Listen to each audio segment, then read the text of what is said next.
Olá pessoal! Hoje trouxemos um tema maravilhoso a vocês. Vocês sabem o que é a Pangeia? Há muitos milhões de anos, o mundo como o conhecemos hoje era completamente diferente. Se pudéssemos viajar no tempo até cerca de 335 milhões de anos atrás, encontraríamos algo surpreendente. Todos os continentes que conhecemos hoje estavam unidos, formando uma gigantesca massa de terra chamada Pangeia. Mas o que era a Pangeia? Como ela se formou? E, mais importante, como e por que os continentes se separaram, dando origem ao mapa atual.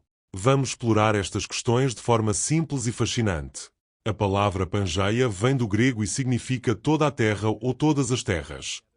Este nome foi escolhido porque a Pangeia era exatamente isso, uma supercontinente onde todas as terras do planeta estavam juntas. Era uma enorme extensão de terra cercada por um único e imenso oceano, chamado Pantalassa. Imaginar a Pangeia é como juntar as peças de um puzzle. Hoje, olhamos para os continentes e vemos como alguns têm formas que parecem encaixar. Um exemplo clássico é a costa da América do Sul, que parece combinar com a costa de África, quase como duas peças de um quebra-cabeça separadas. Essa semelhança intrigou cientistas por séculos.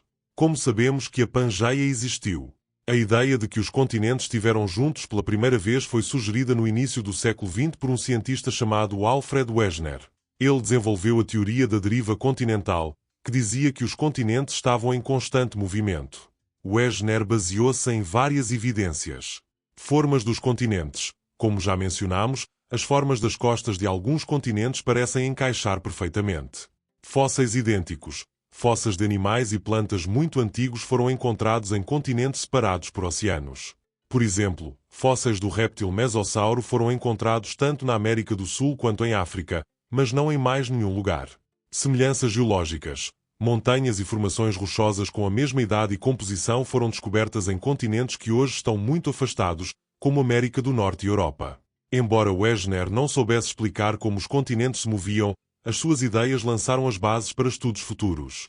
Mais tarde, descobriu-se que a crosta terrestre está dividida em placas tectónicas que flutuam sobre uma camada de rocha quente e viscosa chamada manto. É o movimento destas placas que fez a Pangeia formar-se e, mais tarde, separar-se. A Pangeia não foi o único supercontinente na história do planeta. Antes dela, existiram outros, como Rodinia e Gondwana. A Pangeia começou a formar-se há cerca de 335 milhões de anos, durante o período geológico conhecido como Carbonífero. Foi um processo muito lento. Placas tectónicas foram movendo-se e colidindo ao longo de milhões de anos até que todas as terras se uniram. Quando a Pangeia estava completa, ocupava grande parte do hemisfério sul, com o resto do planeta coberto pelo Oceano Pantalassa.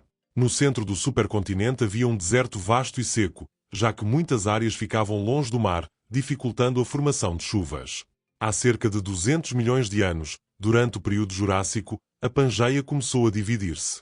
Este processo não aconteceu de repente, mas ao longo de dezenas de milhões de anos.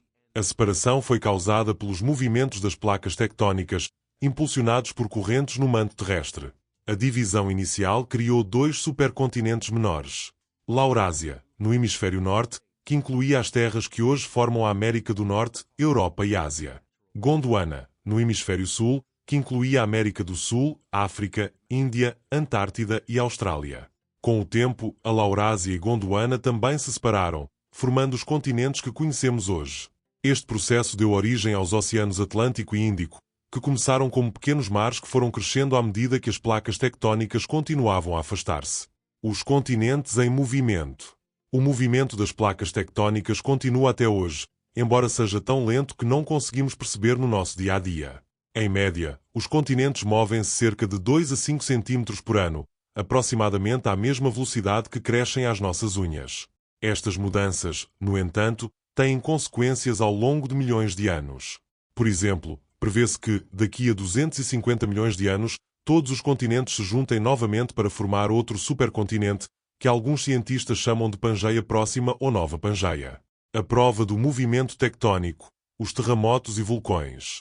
O movimento das placas não afeta apenas os continentes. Também provoca fenómenos como terremotos, erupções vulcânicas e a formação de montanhas. Estes eventos são mais comuns nas zonas onde as placas se encontram, chamadas de zonas de falha. Um exemplo famoso é a falha de Santo André, na Califórnia, onde as placas do Pacífico e da América do Norte se movem lado a lado. Além disso, A formação de cadeias montanhosas como os Himalaias é resultado de placas tectónicas a colidirem. Neste caso, a placa indiana continua a empurrar-se contra a placa euroasiática, fazendo com que as montanhas cresçam lentamente. Como seria o mundo se a Pangeia ainda existisse? É interessante imaginar como seria o nosso planeta se a Pangeia nunca tivesse se separado. Provavelmente, a vida seria muito diferente. Os oceanos seriam menores e as espécies de animais e plantas não estariam tão distribuídas pelo mundo. Também seria mais fácil viajar entre continentes, já que tudo estaria ligado. Por outro lado, a separação dos continentes foi essencial para a diversidade da vida na Terra. Quando os continentes se afastaram, criaram novas condições climáticas e habitats, permitindo que espécies evoluíssem de formas únicas em cada região. Conclusão: um planeta em constante mudança. A história da Pangeia e a separação dos continentes é uma prova incrível de que o nosso planeta está em constante mudança. Apesar dos continentes parecerem fixos, eles estão sempre em movimento, moldando o mundo à nossa volta de formas que levam milhões de anos. Entender este processo ajuda-nos a perceber a grandiosidade da Terra e o papel das forças geológicas na formação do nosso lar. A próxima vez que olhares para um mapa, lembra-te, os continentes que vemos hoje já estiveram juntos e um dia poderão voltar a estar unidos novamente. Se gostou deste vídeo, curta, compartilhe e deixe seu like. Se houver algum tema a explorar, nos deixe no comentário.